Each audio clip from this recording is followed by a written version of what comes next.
Cantares de Salomão, capítulo 1. Cântico dos Cânticos de Salomão. Beija-me com os beijos de tua boca, porque melhor é o teu amor do que o vinho. Suave é o aroma dos teus ungüentos, como unguento derramado é o teu nome. Por isso as donzelas te amam. Leva-me após ti, apressemo-nos. O rei me introduziu nas suas recâmaras.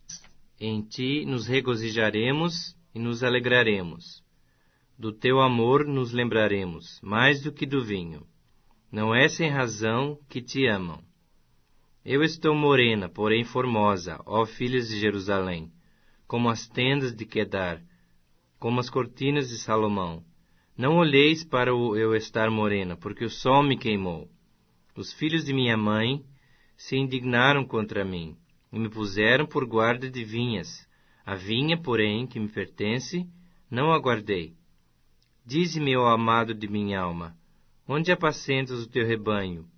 Onde o fazes repousar pelo meio-dia, para que não ande eu vagando junto ao rebanho dos teus companheiros? Se tu não o sabes, ó mais formosa entre as mulheres, sai-te pelas pisadas dos rebanhos, e apacenta os teus cabritos junto às tendas dos pastores.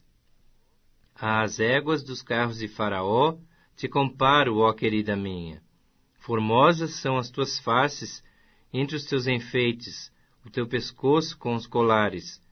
Enfeites de ouro te faremos, com incrustações de prata. Enquanto o rei está sentado à sua mesa, o meu nardo exala o seu perfume. O meu amado é para mim um saquitel de mirra, posto entre os meus seios, como um racimo de flores de hena nas vinhas de En-Gedi. É para mim o meu amado. Eis que és formosa, ó querida minha, eis que és formosa, os teus olhos são como o das pombas. Como és formoso, amado meu, como és amável. O nosso leito é de viçosas folhas. As traves da nossa casa são de cedro, e os seus caibros de cipreste. Cantares, capítulo 2. Eu sou a rosa de Saron, o lírio dos vales. Qual o lírio entre os espinhos? Tal é a minha querida entre as donzelas. Qual a macieira entre as árvores do bosque?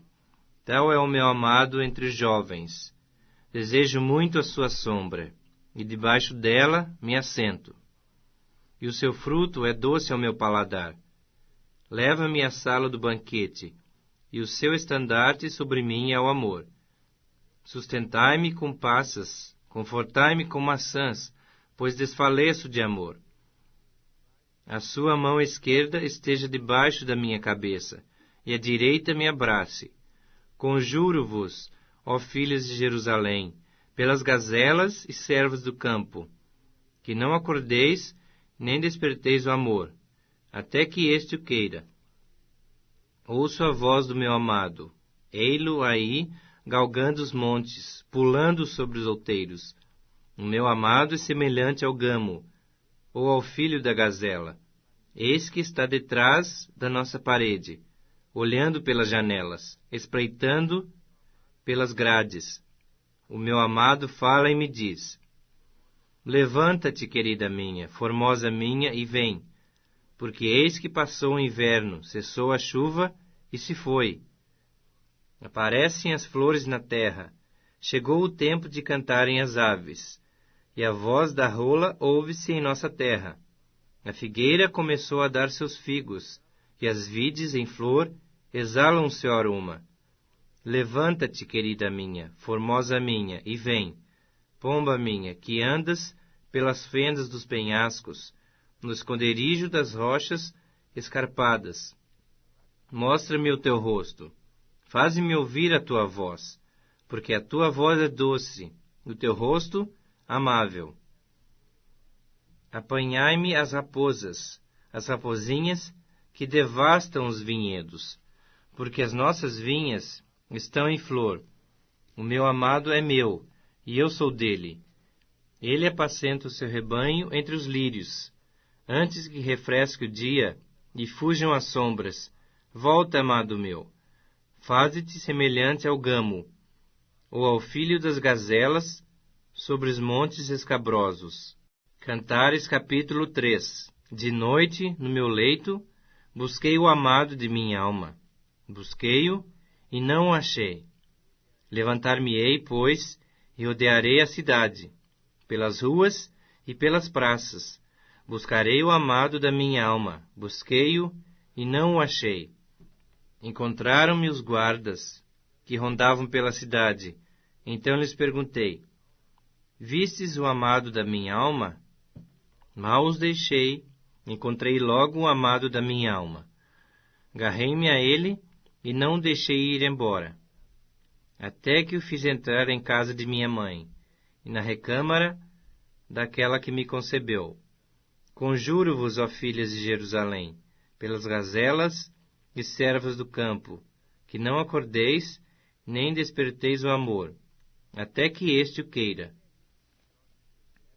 Que é isso que sobe do deserto como colunas de fumo, perfumados de mirra e de incenso, e de toda sorte de pós aromáticos do mercador?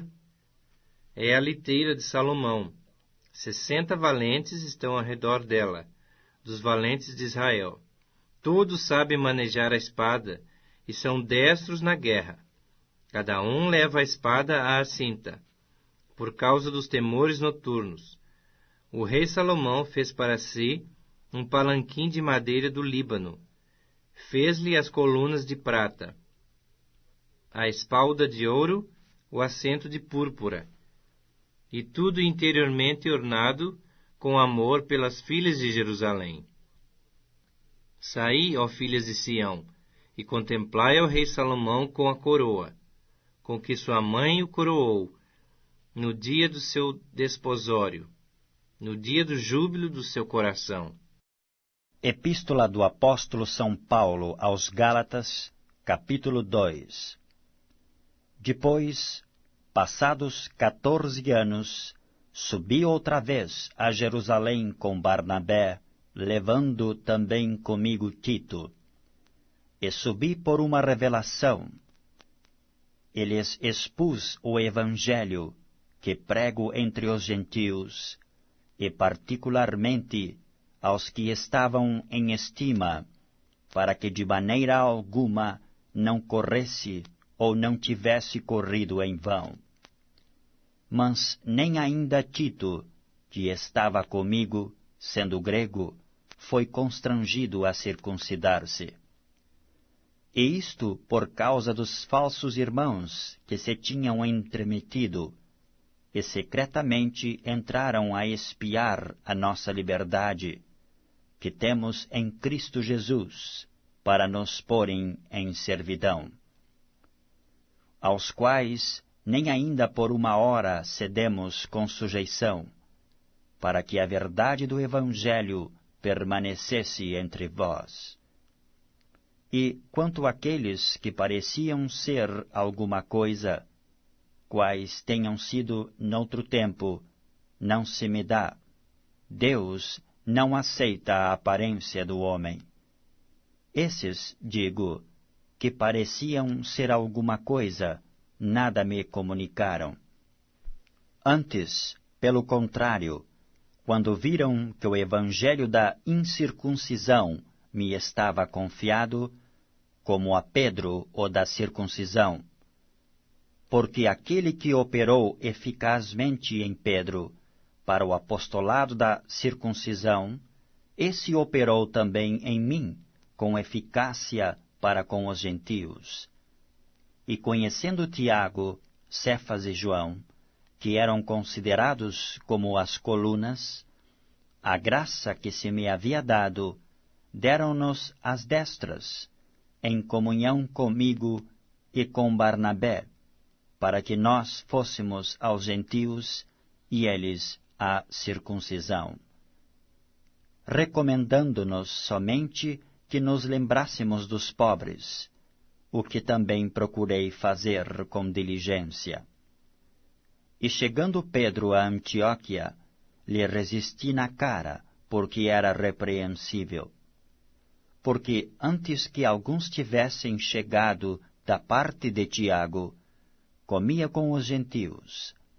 Mas, depois que chegaram, se foi retirando e se apartou deles, temendo os que eram da circuncisão. E os outros judeus também dissimulavam com ele, de maneira que até Barnabé se deixou levar pela sua dissimulação. Mas, quando vi que não andavam bem e direitamente conforme a verdade do Evangelho, disse a Pedro na presença de todos: Se tu, sendo judeu, vives como os gentios, e não como judeu, por que obrigas os gentios a viverem como judeus? Nós somos judeus por natureza, e não pecadores dentre os gentios. Sabendo que o homem não é justificado pelas obras da lei, mas pela fé em Jesus Cristo, temos também crido em Jesus Cristo, para sermos justificados pela fé de Cristo, e não pelas obras da lei. Porquanto, pelas obras da lei, nenhuma carne será justificada. Pois se nós, que procuramos ser justificados em Cristo, nós mesmos também somos achados pecadores, é porventura Cristo ministro do pecado? De maneira nenhuma. Porque se torno a edificar aquilo que destruí, constituo-me a mim mesmo transgressor. Porque eu pela lei estou morto para a lei, para viver para Deus. Já estou crucificado com Cristo, e vivo, não mais eu, mas Cristo vive em mim. E a vida que agora vivo na carne, vivo-a na fé do Filho de Deus, o qual me amou e se entregou a si mesmo por mim. Não aniquilo a graça de Deus, porque se a justiça provém da lei, segue-se que Cristo morreu de balde.